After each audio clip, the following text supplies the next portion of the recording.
The bitter aroma of overpriced coffee and the constant hum of conversation filled Cafe Nero as I hunched over my laptop, surrounded by financial textbooks and scattered notes. My economics final was in 3 days, and the complex derivatives formulas seemed to blur together on the screen. I rubbed my tired eyes, pushing my wire-rimmed glasses up my nose for the 100th time today. "Another macchiato, hun?" asked Sarah, the barista who'd become familiar with my daily routine over the past semester. "Please," I mumbled, not looking up from my screen. The caffeine was probably the only thing keeping me functional at this point. Between my part-time job at the university library, my full course load, and trying to finish my senior thesis on organized crime's impact on legitimate businesses, I was running on fumes. The cafe was unusually busy for a Tuesday afternoon. I'd claimed my usual corner table by the window, where the natural light was best for reading, and the ambient noise helped me focus. It was my sanctuary, the one place where I could disappear into my studies without the constant reminder of my cramped studio apartment or my mounting student loans. As Sarah placed the fresh macchiato beside my laptop, I noticed her glance nervously toward the back section of the cafe. Following her gaze, I saw what had caught her attention. 3 men in expensive suits occupied a large corner booth, their conversation intense and hushed. Even from across the room, there was something different about them. The way they sat with their backs to walls, how their eyes constantly scanned the room, the subtle bulges beneath their tailored jackets. But it was the man in the center who made my breath catch. Dark hair perfectly styled, strong jawline, and eyes the color of storm clouds. He was younger than I'd expected, maybe late 20s, with the kind of dangerous attractiveness that belonged in movies rather than real life. Even seated, I could tell he was tall and powerfully built, his charcoal suit doing nothing to hide the strength beneath. Logan Castellano. I'd seen his photo in the business section of newspapers, though the black and white prints hadn't done justice to his commanding presence. My thesis research had led me deep into the murky world where legitimate business intersected with organized crime, and the Castellano name appeared frequently in my notes. Officially, he ran a chain of upscale casinos and restaurants. Unofficially, according to my research, his influence extended far beyond the gaming tables. I should have looked away, should have focused on my derivatives homework. Instead, I found myself observing the dynamics at their table. The man to Logan's left, with prematurely gray hair and nervous energy, kept checking his phone. The other, broader and older, had the bearing of someone accustomed to violence, but Logan himself seemed completely calm, even as their conversation grew more animated. My phone buzzed with a text from my roommate, Emma. "How's the studying going? You've been at that cafe for like 6 hours. I typed back quickly, making progress. Home later tonight. The lie came easily. I wasn't making much progress at all. Between my fascination with the real-life subject of my research sitting 20 feet away and my exhaustion, I'd read the same paragraph about regulatory compliance 3 times without absorbing a word.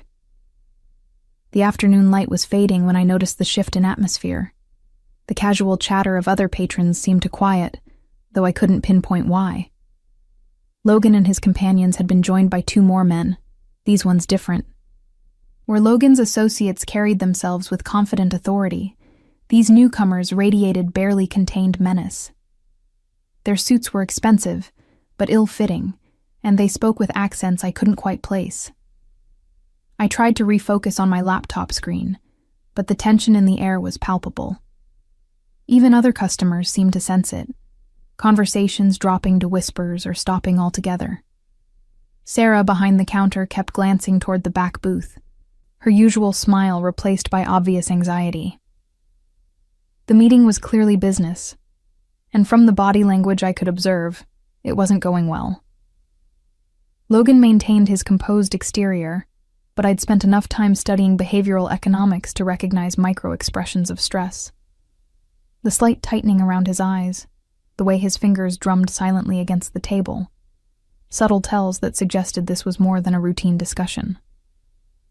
One of the newcomers pulled out a tablet, sliding it across the table to Logan. Even from my distance, I could see him studying whatever was displayed, his expression growing darker. The gray-haired man beside him leaned in, pointing at something on the screen, but Logan raised a hand to silence him. My economics background made me naturally curious about business negotiations, especially when they involved the kind of figures I suspected were being discussed. The numbers running through my head as I pretended to work were staggering. The legitimate casino business alone was worth hundreds of millions, and that was just what appeared in public records. The conversation continued for another hour, voices occasionally rising before being quickly hushed. I found myself taking notes in the margins of my textbook, not about economic theory, but about the behavioral patterns I was observing. It was like watching a masterclass in high-stakes negotiation, though I could only guess at the subject matter. As the sun set completely, the cafe began to empty. Sarah approached my table with obvious reluctance. "We're closing in 30 minutes, Lily. I hate to rush you, but..." "Of course," I said, beginning to pack my things. "Sorry, I lost track of time." She glanced toward the back booth again. "Those men, they're not our usual customers." I followed her gaze. The meeting was still ongoing, but something had changed. Logan's calm facade was beginning to crack, and the gray-haired man beside him looked genuinely distressed.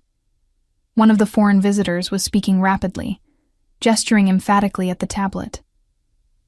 "I should go," I said, closing my laptop. But as I stood to leave, I caught a fragment of conversation that made me freeze. The accented voice was saying something about percentage adjustments and compound interest modifications. My brain, trained to recognize financial terminology even in foreign accents, immediately began processing what I'd heard. They were discussing loan terms, complex ones, involving calculations that seemed deliberately confusing. From my position gathering my books, I could see Logan studying the tablet with obvious frustration, while the gray-haired man, his advisor, presumably, shook his head in apparent confusion.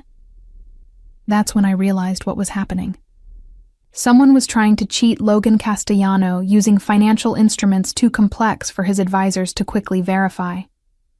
The audacity was stunning, but more concerning was the fact that it might actually work. I should have left. Should have walked out of the cafe and never looked back. This wasn't my world, wasn't my business. These were dangerous people engaged in activities I could only imagine. Instead, I found myself taking a step closer to their table, my economics textbook still clutched in my arms. Because despite everything I knew about who Logan Castellano was and what he represented, what I was witnessing was simply wrong. And I couldn't stand by and watch someone, even someone like him, be cheated through deliberately obfuscated mathematics. The next words out of my mouth would change everything. "Excuse me," I said, my voice surprisingly steady despite my racing heart. "I couldn't help but notice you're having trouble with those compound interest calculations." The silence that followed was deafening.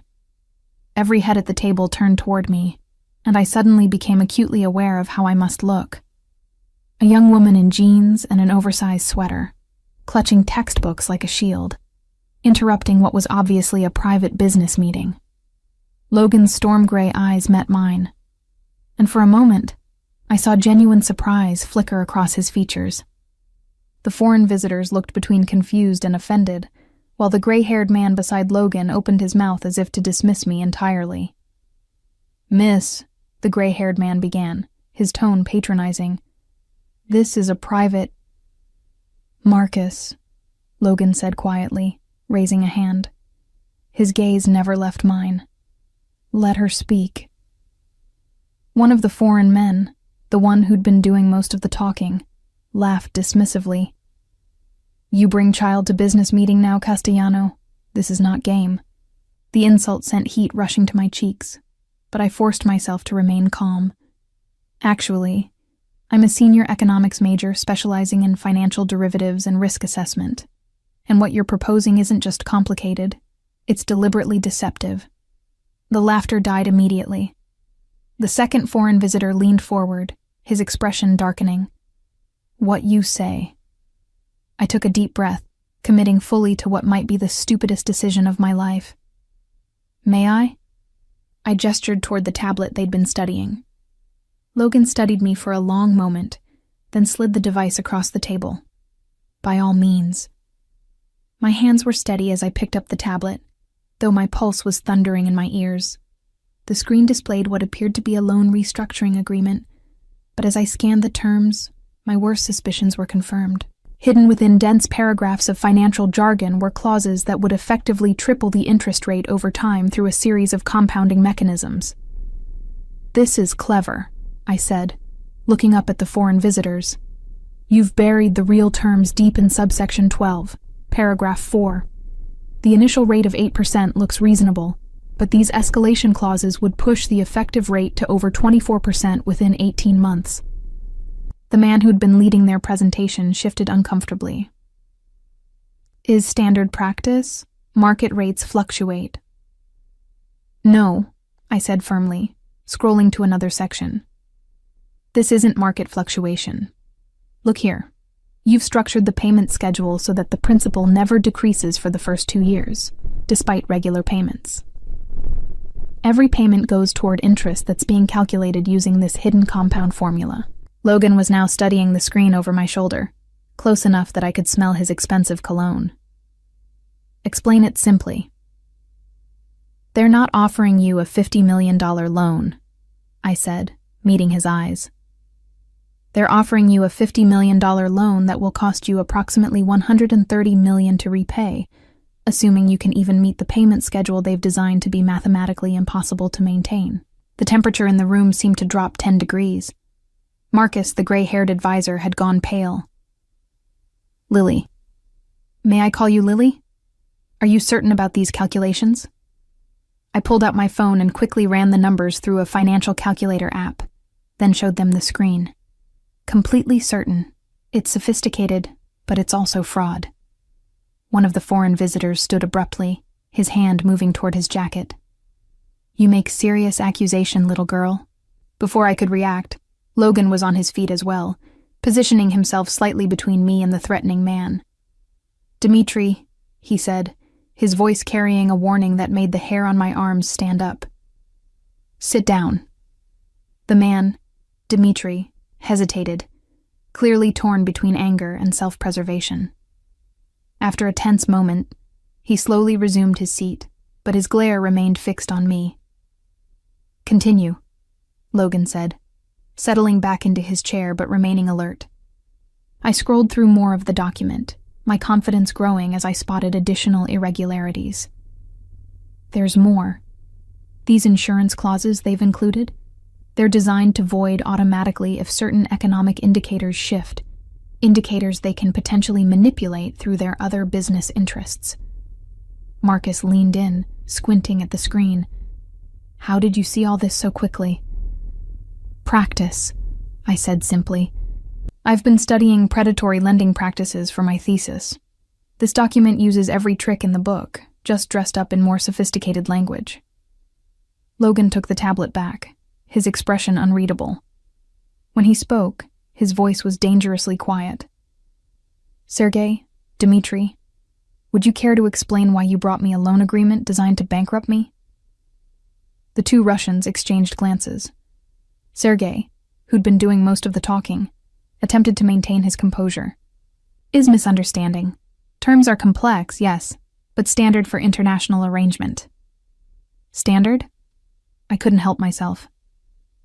"Mr. Castellano, no legitimate lending institution would structure an agreement this way. The only purpose of this complexity is to hide the true cost until it's too late to back out." Dimitri's face was flushed with anger. "You know nothing of our business, child. These are matters beyond your understanding." "Then explain it to me," I challenged, my fear beginning to give way to academic excitement. "Explain why the payment schedule in Section 8 contradicts the amortization table in Section 15. Explain why the default clauses reference economic indicators that aren't even mentioned in the original terms." Silence stretched between us as Dmitri clearly couldn't provide those explanations, because there weren't any, except for the obvious one. Logan set the tablet down carefully, his movements controlled but radiating menace. "Gentlemen, I think our business here is concluded." "Castellano," Sergei began, but Logan cut him off. "I said we're done." He stood, and the others followed suit immediately. "Marcus will see you out." As the Russians gathered their things, Dmitri leaned close to me, his voice a harsh whisper. "Little girl should be careful where she sticks her nose. Sometimes gets cut off." Before I could respond, Logan's hand was on Dmitri's chest, pushing him back with gentle but unmistakable force. "Dmitri," he said, his tone conversational, but his eyes deadly serious. "I hope you're not threatening the young lady who just saved me from making a very expensive mistake." The tension was suffocating. For a moment, I thought violence was inevitable. Then Sergei grabbed Dmitri's arm, pulling him toward the exit. "Is misunderstanding," Sergei said quickly. "We go now. Perhaps we speak again when emotions are less high." "I don't think so," Logan replied, not moving until both men had left the cafe entirely. As soon as they were gone, I sank into the nearest chair, my legs suddenly unable to support me. The adrenaline that had carried me through the confrontation was fading, leaving me shaky and overwhelmed by what I'd just done. "Jesus," Marcus muttered, running his hands through his gray hair. "Lily, do you have any idea what you just did?" I looked up at Logan, who was studying me with an expression I couldn't read. "I stopped you from being cheated out of about $80 million, I said weakly. A slow smile spread across his face, the first genuine expression I'd seen from him all afternoon. "Yes," he said, settling into the chair across from me. "You did exactly that." "How long have you been watching me?" Logan asked, his tone curious rather than accusatory. I felt heat rise to my cheeks. "I wasn't watching you exactly. I was studying, and you were just there." "For how long?" he pressed, signaling to Sarah for coffee despite the cafe's official closing time. She nodded immediately, clearly too intimidated to refuse. "Since about 2 o'clock, I admitted. I've been here most of the day working on my thesis." Marcus had taken a seat beside Logan, still looking shaken by the afternoon's events. "Your thesis?" "Economic impact of organized crime on legitimate business structures," I said, then immediately regretted the honesty when both men's expressions sharpened. Logan leaned back in his chair, a ghost of amusement flickering in his eyes. "And what conclusions have you reached?" The question felt like a test. I chose my words carefully. That the intersection between legitimate and illegitimate enterprises creates unique financial vulnerabilities that can be exploited by both internal and external threats. "Diplomatic," Logan observed, but not particularly specific. Sarah appeared with a coffee service that was far more elaborate than anything she'd brought me during my previous visits. Fine china instead of paper cups, actual cream in a small pitcher, sugar cubes rather than packets. She set it down with trembling hands and quickly retreated to the counter. "I study the business structures," I said, accepting the cup Logan poured for me. "Not the activities themselves, though what happened today suggests your organization faces the same financial predation risks as any large corporation." Marcus snorted. "Predation risks, that's one way to put it." "What Marcus means," Logan said smoothly, "is that our business often attracts creative attempts at financial manipulation." I thought about the document I'd just analyzed. The sophistication of what they tried suggests this wasn't their first attempt at something like this. They've refined their approach. Meaning? Meaning they've probably done this before, successfully. The complexity of those hidden clauses didn't develop overnight. Someone with serious financial expertise helped them design that structure. Logan and Marcus exchanged glances. "What kind of expertise?" I pulled my laptop closer, opening a fresh document. "May I take another look at that agreement? I want to check something." Logan slid the tablet back to me without hesitation. As I scrolled through the document again, I began noting specific phraseology and structural elements. "This is interesting," I murmured, cross-referencing with some research I'd done for my thesis. The language patterns in sections 4 through 7 match legislative text from the Dodd-Frank Act. Someone with regulatory background helped write this. "Government connections," Marcus said grimly. "Former government," I corrected. "Current officials wouldn't be this sloppy. But someone who spent years in financial regulation would know exactly how to structure an agreement that appears compliant while being fundamentally predatory." Logan was watching me work with obvious fascination. "You can determine all that from writing style?" Regulatory prose has a distinctive pattern. Specific word choices, sentence structures, even punctuation preferences. It's like a fingerprint if you know what to look for. I made another note. Plus, the mathematical errors are strategic. Too precise to be accidental, but subtle enough that most people wouldn't catch them without serious analysis. Most people, but not you. I shrugged. I've spent 3 years studying exactly this kind of financial manipulation. It's what happens when organized crime tries to go legitimate. They attract sophisticated predators who exploit the knowledge gaps. The words hung in the air between us. I'd essentially just described his situation with uncomfortable accuracy.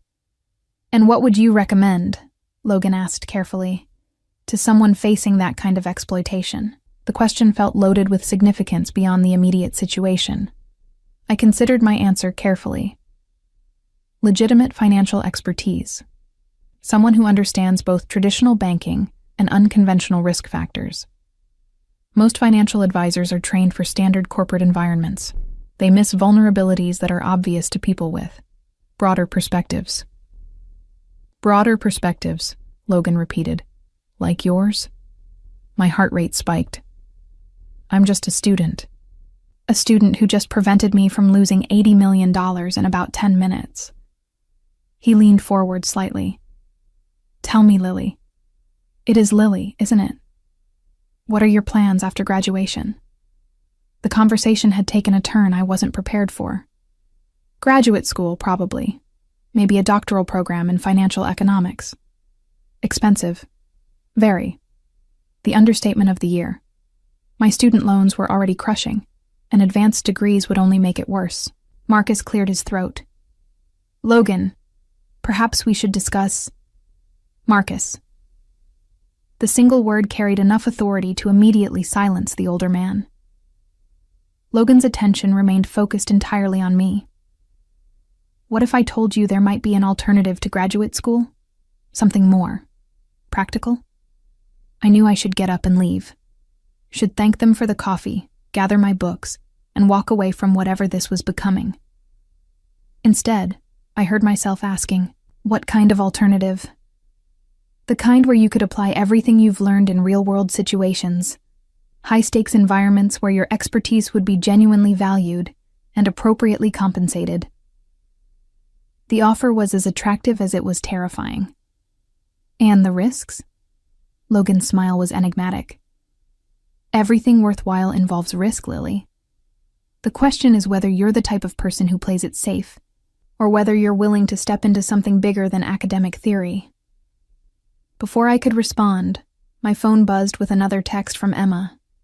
"Cafe closes at 8. Where are you?" I glanced at the time, nearly 9:30. "I should go. My roommate is worried." "Of course." Logan stood immediately, and Marcus followed suit. "But I hope you'll consider what we've discussed." As I gathered my books, Logan pulled out his wallet and extracted a business card. Not the standard casino business card I might have expected, but something more discreet. Heavy cardstock with just a name and phone number.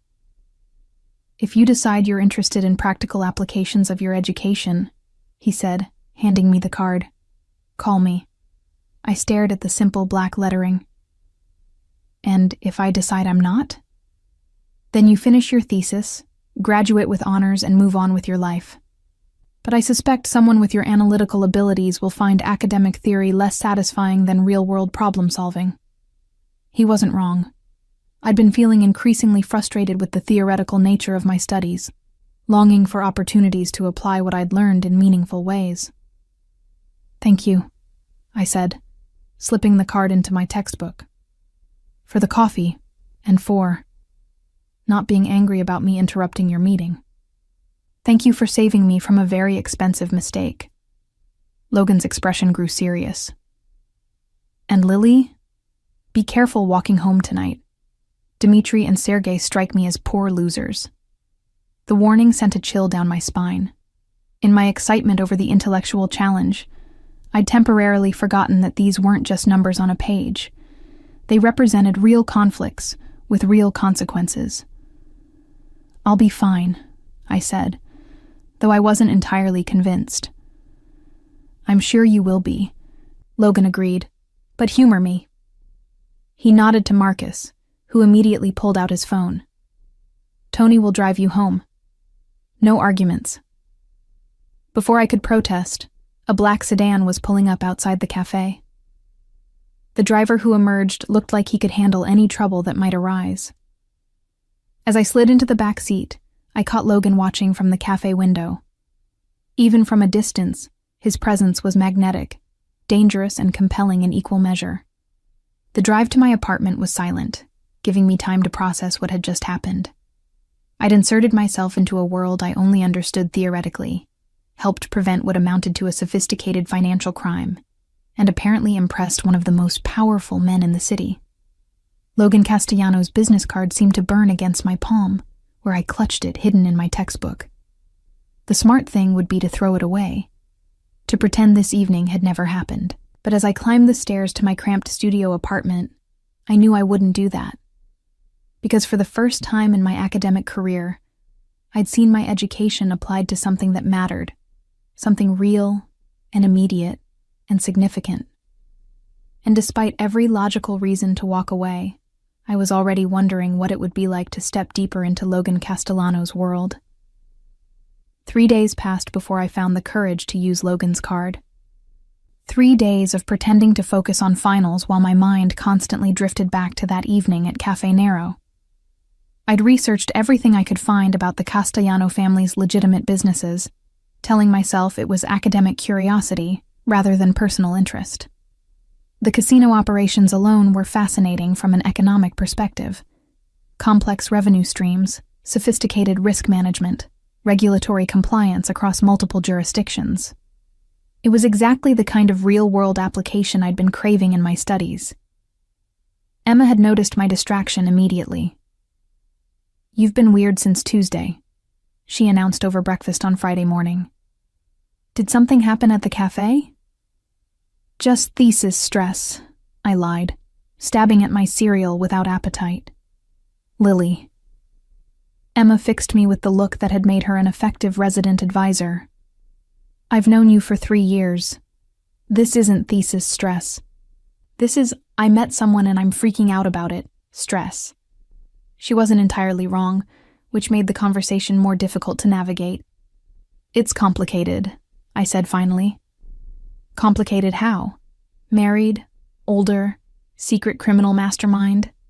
I nearly choked on my orange juice. "Why would you say that?" "Because you look guilty and terrified, which usually means you're attracted to someone completely inappropriate." Emma studied my face. "Oh my God. I was kidding about the criminal thing." "He's not a criminal," I said quickly. "He's a businessman." "A businessman who makes you look like you've seen a ghost. What kind of business?" I couldn't explain without revealing too much. "The kind that's probably outside my comfort zone." Emma's expression grew concerned. "Lily, please tell me you're not getting involved with someone dangerous." Before I could formulate a response that was both honest and reassuring, my phone rang. Unknown number? But I recognized the area code from Logan's card.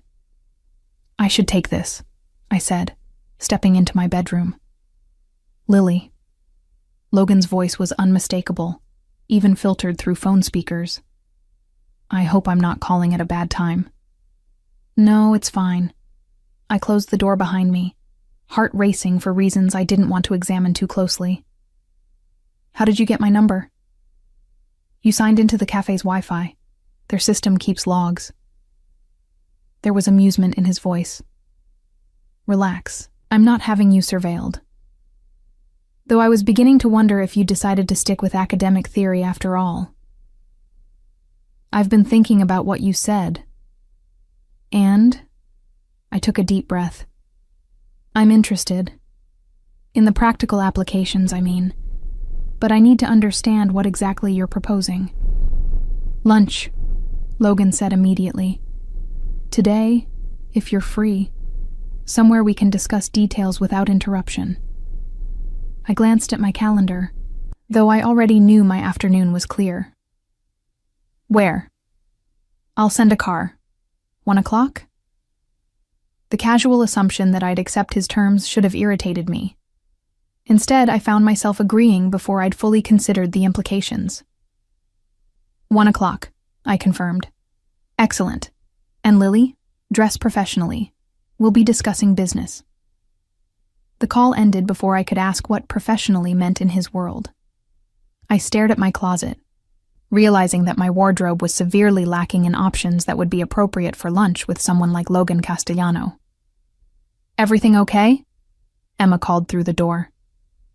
Fine, I called back, pulling out the one decent dress I owned, a simple navy blue sheath I'd bought for job interviews. I have a lunch meeting. With mysterious businessman? With a potential employer, I corrected, which was technically true. Emma appeared in my doorway as I was struggling with the zipper. Here, let me. She helped me with the dress, then stepped back to assess the result. You look good. Professional but not stuffy. Though you might want to borrow my heels. Those flats aren't going to cut it if this is the kind of lunch I think it is. I didn't ask what kind of lunch she thought it was, partly because I wasn't sure I wanted to know her answer. At exactly 1 o'clock, a black car pulled up outside my building. Not the same sedan from Tuesday night, but something sleeker and more expensive. The driver who emerged was different too. Younger, dressed in a suit that probably cost more than my monthly rent.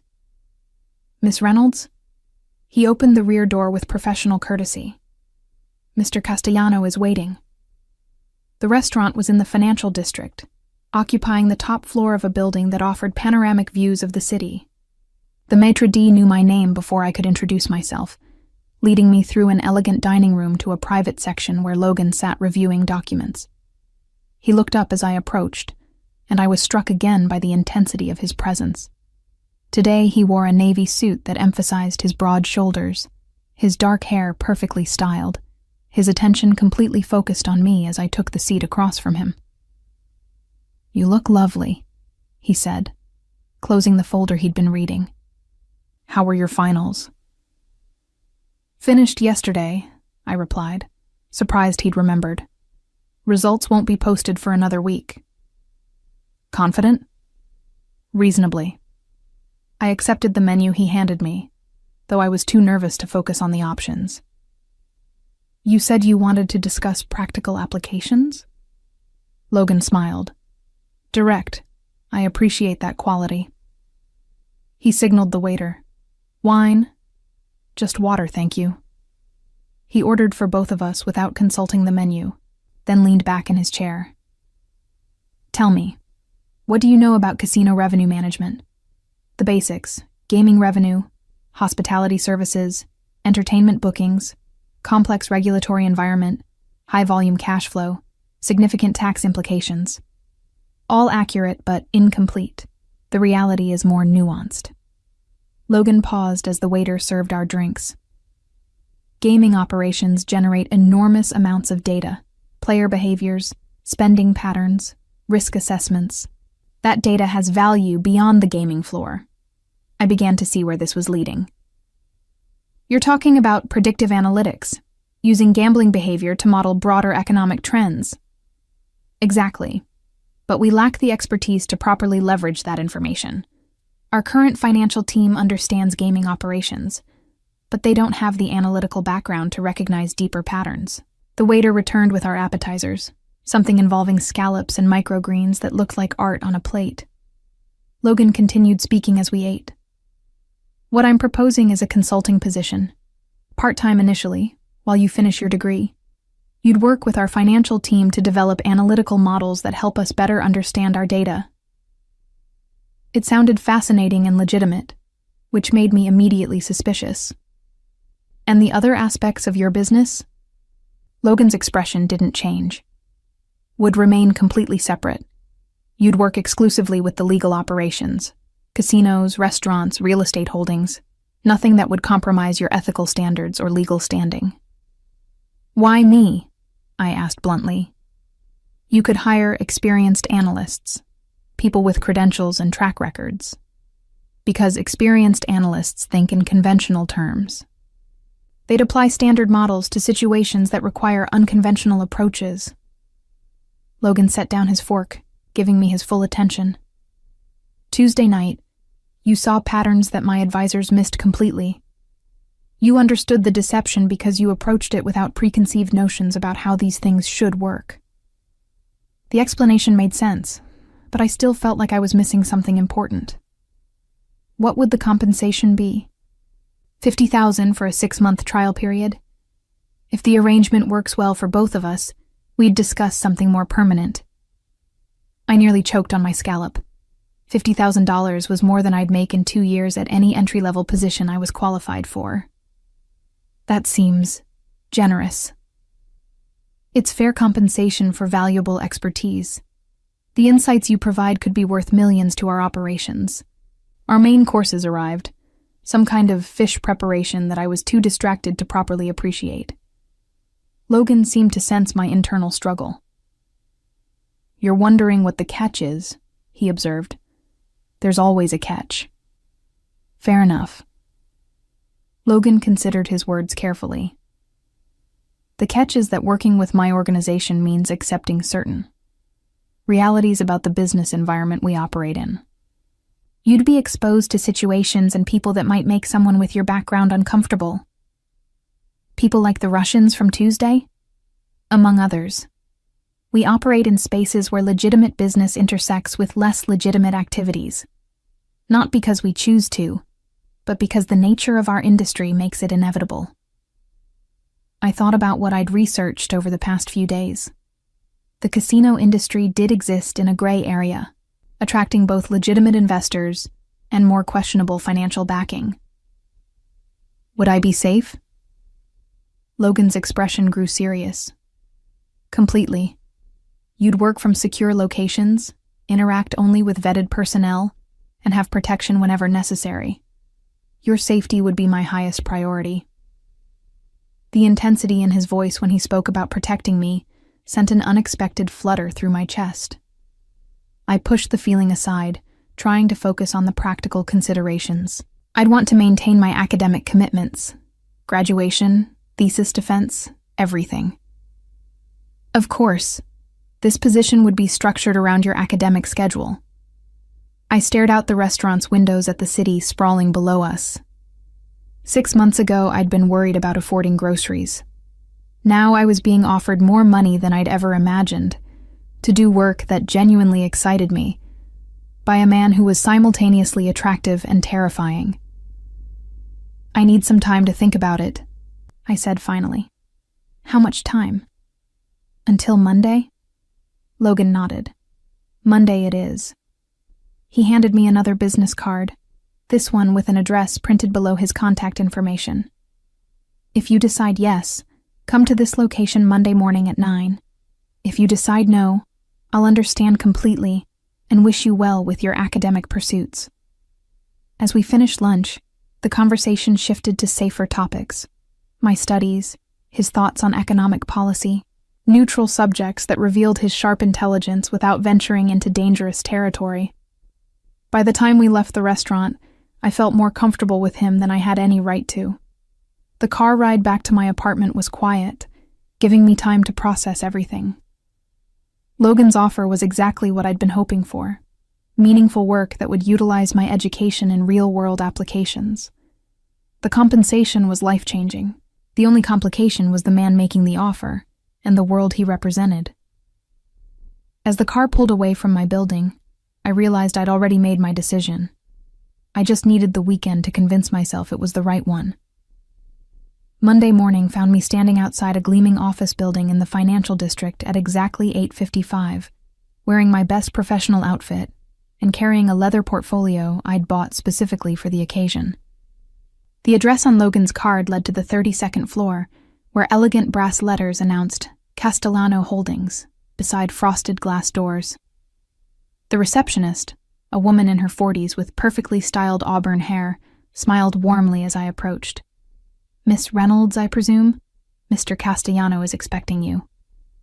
I was escorted through a sophisticated office environment that could have belonged to any high-end financial firm. Modern furniture, original artwork, floor-to-ceiling windows offering spectacular city views. Whatever I'd been expecting from a mob boss's headquarters, this wasn't it. Logan's office occupied a corner of the building, with windows facing both the harbor and the downtown core. He was on the phone when I arrived, gesturing for me to take a seat while he finished his conversation. "No, I want the quarterly projections updated before the board meeting," he was saying. "If the Riverside property isn't performing to expectations, we need to understand why before we commit additional resources." He hung up and turned his attention to me, his expression brightening. "Lily, I'm glad you decided to join us." "Thank you for the opportunity," I replied, suddenly nervous despite my preparation. "Marcus will show you around, introduce you to the team. But first, I wanted to go over the basics." Logan handed me a folder. Employment contract, non-disclosure agreement, basic security protocols. Take your time reviewing everything. The contract was straightforward, though the salary figure still seemed surreal. The NDA was more comprehensive than I'd expected, covering not just proprietary business information, but also personnel matters and operational procedures. The security protocols were eye-opening: restrictions on discussing work outside the office, requirements to vary my daily routines, and procedures for reporting any unusual contact or surveillance. "This is quite detailed," I observed, looking up from the documents. "Necessary precautions," Logan replied. "Our business attracts attention from competitors, regulators, and occasionally law enforcement. We protect our people by maintaining strict information security." I signed the papers, though the weight of what I was committing to felt heavier with each signature. Logan collected the documents and led me out of his office to meet the rest of the team. Marcus, whom I recognized from the cafe, managed the overall financial operations. Despite his nervous demeanor during the Russian meeting, he proved to be sharp and experienced, with decades of experience in complex business environments. "Lily will be working with you on the analytical projects we discussed," Logan explained. "Give her whatever resources she needs." The rest of the financial team consisted of 4 other professionals: Elena, a CPA who handled compliance and reporting; David, who managed the casino revenue streams; Sarah, who worked on the real estate portfolios; and James, a former banking executive who oversaw investment strategies. All of them were clearly legitimate financial professionals, though I sensed an underlying tension that went beyond normal workplace dynamics. They were friendly but careful, welcoming but watchful. It was like being introduced to a family that had learned to be perpetually cautious. "Your primary project," Marcus explained as he showed me to my new office, a space larger and better appointed than any I'd ever imagined having, "is developing predictive models for customer behavior across our gaming operations." The work was exactly what Logan had described: fascinating, complex, and completely legitimate. I spent the morning reviewing datasets that contained millions of individual transactions, looking for patterns that could help optimize everything from marketing campaigns to facility layouts. By lunch, I was completely absorbed in the analysis. The data revealed intricate behavioral patterns that conventional wisdom about gambling would never predict. Players with certain demographic profiles consistently showed loyalty patterns that contradicted industry assumptions. Spending behaviors varied in ways that suggested opportunities for more targeted service offerings. "This is incredible," I told Marcus as we reviewed my preliminary findings. You could revolutionize customer retention with these insights. That's exactly what Logan hoped you'd say, Marcus replied, though something in his expression suggested complexity beyond simple business optimization. The afternoon brought my first glimpse of the other side of Castellano Holdings. I was working late in my office when voices from the hallway caught my attention. Urgent, tense conversations in what sounded like Italian. Through my partially open door, I saw men in expensive suits moving past, with the kind of purposeful urgency that suggested crisis management. Elena appeared in my doorway a few minutes later. "Lily, you should probably head home. The evening shift can be busier than what you're used to." I wanted to ask what she meant, but her expression discouraged questions. I gathered my things and left through the main entrance, noticing for the first time the additional security personnel who appeared as daylight faded. The pattern continued throughout my first week. Days filled with legitimate, fascinating work analyzing casino operations and revenue optimization. Evenings when the office atmosphere shifted subtly, when conversations switched to Italian, when people I didn't recognize came and went through private entrances.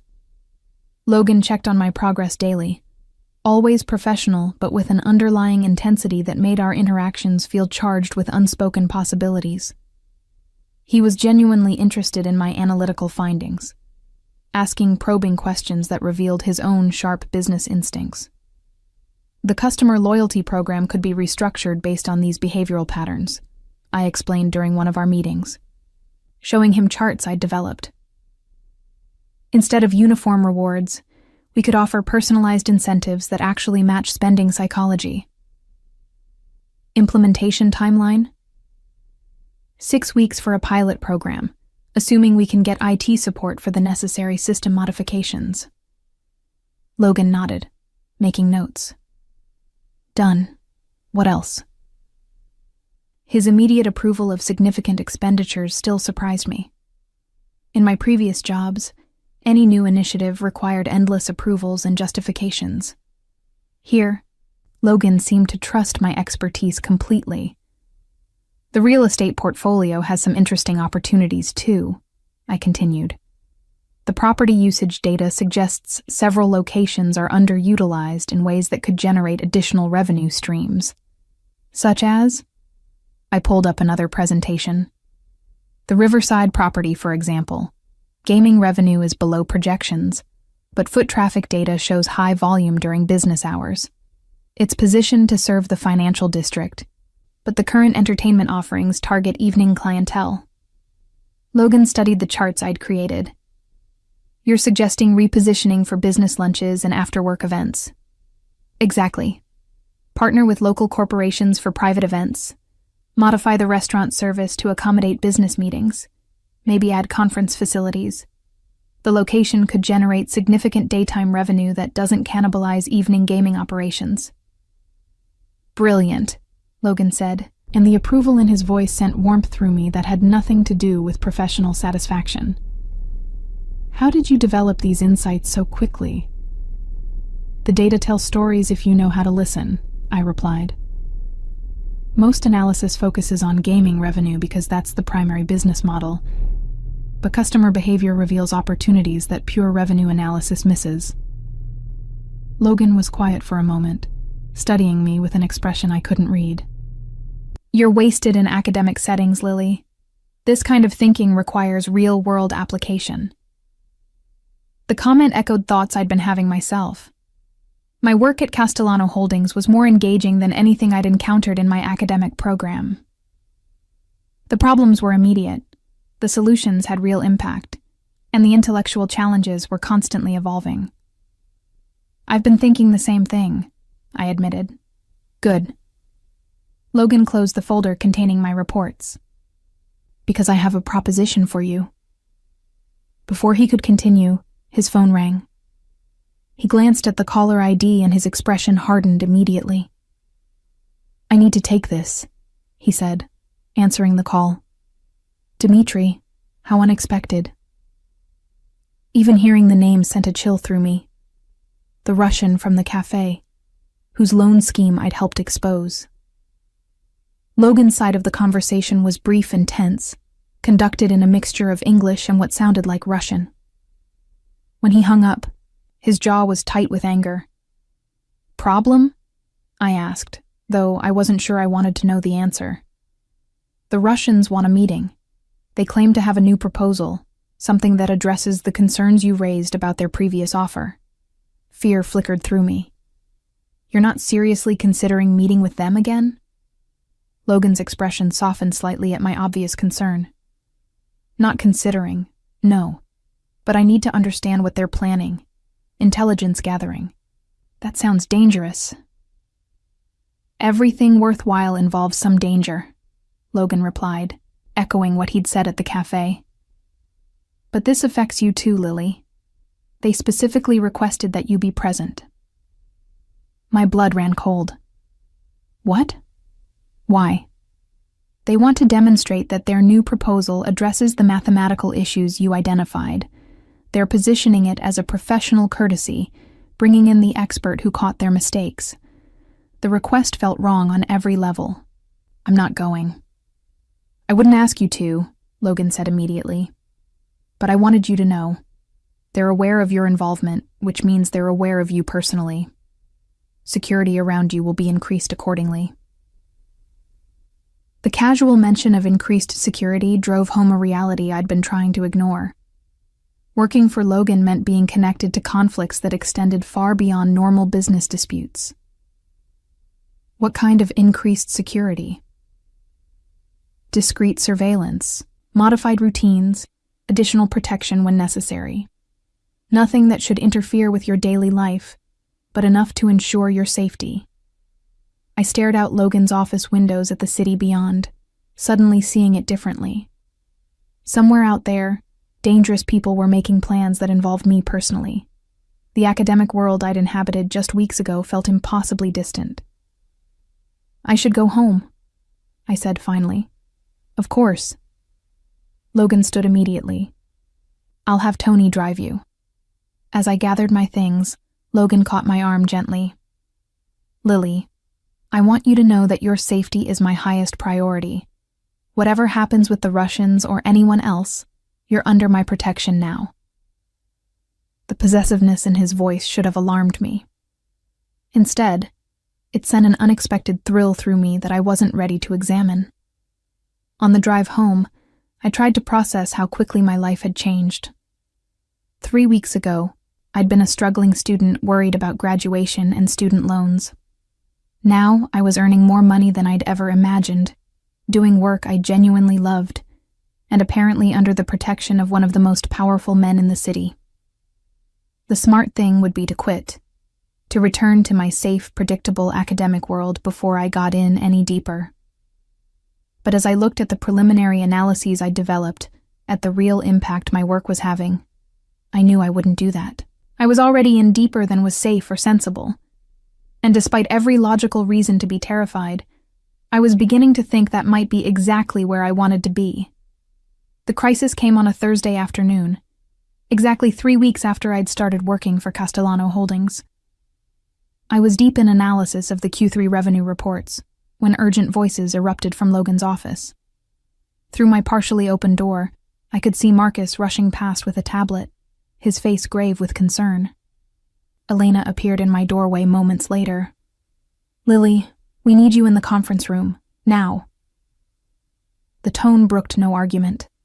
I saved my work and followed her down the hall to a room I'd never entered before. Larger than Logan's office, with a massive table surrounded by leather chairs and wall-mounted screens displaying what appeared to be financial data and surveillance feeds. Logan stood at the head of the table, his usual composed demeanor replaced by barely controlled intensity. Marcus sat to his right, typing rapidly on a laptop. 3 other men I didn't recognize occupied chairs along the far side. Older, harder-looking individuals who radiated the same dangerous authority as Logan himself. "Lily," Logan said as I entered, "we have a situation that requires your expertise." On the main screen was a document I recognized immediately. The same type of complex loan agreement the Russians had tried to present weeks ago. But this version was different, more sophisticated, with the obvious traps I'd identified previously removed. "They've revised their proposal," Marcus explained, gesturing to the screen. "Eliminated the compound interest deceptions, restructured the payment schedules, removed the hidden escalation clauses." I studied the document, my trained eye automatically analyzing the terms and conditions. "It looks legitimate," I said slowly. "The interest rate is reasonable. The payment structure is standard.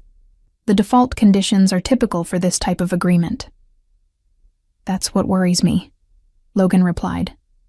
3 weeks ago, they tried to cheat me out of $80 million. Now they're offering essentially the same deal with fair terms. Why? One of the unfamiliar men spoke up, his accent suggesting Italian origins. "Because they need the money more than they need the profit. Something's pressuring them." "Or it's a trap," added another. "Get you to accept reasonable terms, then alter the agreement after signing." I examined the document more carefully, looking for the kind of subtle manipulations I'd learned to identify. "The structure is clean," I said after several minutes. "If this is a trap, it's not a financial one." Logan turned to me, his gray eyes intense. Meaning the danger isn't in the loan terms themselves. If they're planning something, it would have to be external to the agreement. Something that happens after you accept, not something hidden in the contract. Marcus pulled up another screen. "The meeting is scheduled for tonight. Neutral location, public venue. The Harbor View Hotel's private dining room." "Too public for violence," one of the men observed. "But perfect for witnesses," Logan replied grimly. "If they're planning to set me up for something, a public location with security cameras would be ideal." I felt sick as the implications became clear. "You think they're trying to frame you for something?" "It's a possibility we have to consider," Logan said. "The FBI has been investigating our operations for months. If the Russians could provide them with evidence of illegal activity, real or fabricated, it would solve several problems simultaneously." The casual mention of FBI investigation drove home how completely I'd entered a world I didn't understand. "What kind of evidence?" "Video of an apparent arms deal, drug transaction, bribery, anything that could be interpreted as criminal activity by someone not present for the actual conversation." Marcus nodded grimly. "They propose something legitimate. We discuss it normally, but their recording makes it sound like we're agreeing to something illegal." I stared at the financial agreement on the screen, understanding now that the numbers were irrelevant. This wasn't about money. It was about destroying Logan's organization through legal prosecution. "So you don't take the meeting," I said. "Send representatives. Negotiate through intermediaries." "Already tried," Logan replied. "They're insisting on my personal attendance, claiming it's a matter of respect and trust." "And if you don't go," one of the older men answered, "then they interpret it as weakness. Other families start testing boundaries, seeing what they can get away with. We show weakness once, we spend the next 5 years fighting challenges." Logan moved to the windows, staring out at the city. "The alternative is walking into what's probably a trap, hoping we can control the situation enough to avoid serious consequences." I found myself speaking before I'd fully formed the thought. What if there was a third option? Every head in the room turned toward me. Logan's expression was particularly intense. "Explain," he said. I took a deep breath, knowing I was about to cross a line from which there would be no return. What if you took someone with you who could recognize and counter any manipulation in real time? Someone whose presence would change the dynamic enough to disrupt whatever they're planning. "You mean you?" Logan said quietly. "I mean someone with financial expertise who could serve as an independent witness to what's actually discussed. If they're planning to manipulate the recording or testimony later, having a credible third party present would complicate their strategy." Marcus was already shaking his head. "Too dangerous. If something goes wrong, I'm the least threatening person in the room," I interrupted. "I'm a student, An analyst, someone with no criminal background and no reason to lie about what happens. Logan continued staring out the window, considering. It would change the meeting dynamic significantly. Instead of a negotiation between criminals, it becomes a business consultation with proper documentation. Exactly. And if they try to spring some kind of trap, my presence as an uninvolved third party would make it much harder to justify legally. One of the older men spoke up. The girl makes sense, but if we bring her, we're responsible for her safety. Completely responsible, Logan agreed, turning back to face me.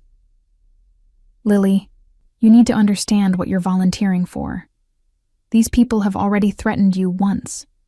Putting yourself in a room with them again, even with protection, involves real risk. I thought about my life 3 weeks ago, struggling with student loans, worried about finding employment after graduation, spending endless hours on theoretical problems that would never impact anything real. Then I looked around this room, at these powerful men treating my opinion as genuinely valuable, discussing problems where my expertise could make the difference between success and disaster. I understand the risk, I said. I'm willing to accept it. Logan studied me for a long moment. This isn't academic analysis, Lily. This is real-world consequences. If you're there and something goes wrong, you could be charged with conspiracy, racketeering, any number of federal crimes just for being present. Or I could prevent those charges by ensuring there's an accurate record of what actually happens. Marcus looked between Logan and me, clearly uncomfortable with the direction of the conversation. Logan, even if she's willing, bringing a civilian into this. I'm not a civilian anymore, I interrupted, surprising myself with the vehemence in my voice. I work for this organization. These people have threatened me personally. Whatever happens tonight affects my future too. The room fell silent. Logan's expression was unreadable as he considered my words. All right, he said finally. But with conditions. You stay close to me at all times. You speak only when directly addressed. If I tell you to leave, you leave immediately without argument. And if anything goes wrong, anything at all, you do exactly what I tell you to do. Agreed. Marcus was shaking his head. This is insane, Logan. If anything happens to her, nothing will happen to her, Logan said, his voice carrying absolute authority. I give you my word. The certainty in his tone sent warmth through me that had nothing to do with professional confidence. Logan Castellanos' word, apparently, was something these dangerous men considered unbreakable. 3 hours later, I found myself in the back of an armored sedan, wearing a conservative black dress that Elena had somehow procured in my exact size, heading toward what might be the most dangerous evening of my life. Logan sat beside me, immaculate in a charcoal suit, reviewing security protocols with the team via encrypted phone. 2 other cars flanked us, one ahead, one behind, carrying additional protection I tried not to think about too specifically. Having second thoughts? Logan asked as we approached the Harborview Hotel. Third and fourth thoughts, I admitted. But I'm still here. He reached over and took my hand, his thumb tracing reassuring circles across my knuckles. You don't have to prove anything, Lily. Not to me, not to anyone. The simple contact sent electricity up my arm. I'm not trying to prove anything. I'm trying to do what's right. Logan's smile was soft with an emotion I couldn't identify. That's exactly why you don't belong in this world. And exactly why this world needs people like me in it, I replied. As our car pulled into the hotel's circular drive, Logan squeezed my hand once more. Stay close, he murmured. And remember, whatever happens in there, you're under my protection. Walking into that hotel, my hand tucked securely in the crook of Logan's arm, I realized I'd made my choice weeks ago in a cafe when I'd chosen to speak up instead of staying silent. Everything since then had been an inevitable progression toward this moment, toward becoming part of something larger and more dangerous than anything I'd ever imagined. The Russians were waiting in the private dining room, their expressions shifting from confident to confused as they registered my presence beside Logan. Dimitri's eyes narrowed with recognition and poorly concealed anger. "Gentlemen," Logan said, his voice carrying the easy authority of someone completely in control. "I believe you remember my financial consultant, Dr. Reynolds." The title was a fabrication. I wouldn't have my doctorate for another 2 years. But the Russians couldn't know that, and the implication that I was there in an official capacity clearly disrupted whatever they'd planned. As we took our seats at the elegantly appointed table, I caught Logan's subtle smile. Whatever trap the Russians had prepared, bringing me had already begun to dismantle it. The next 2 hours would determine not just the success of their plan, but the entire trajectory of my future. I was no longer a student observing from the sidelines. I was Dr. Lily Reynolds, financial consultant to the Castellano family, and I was exactly where I belonged.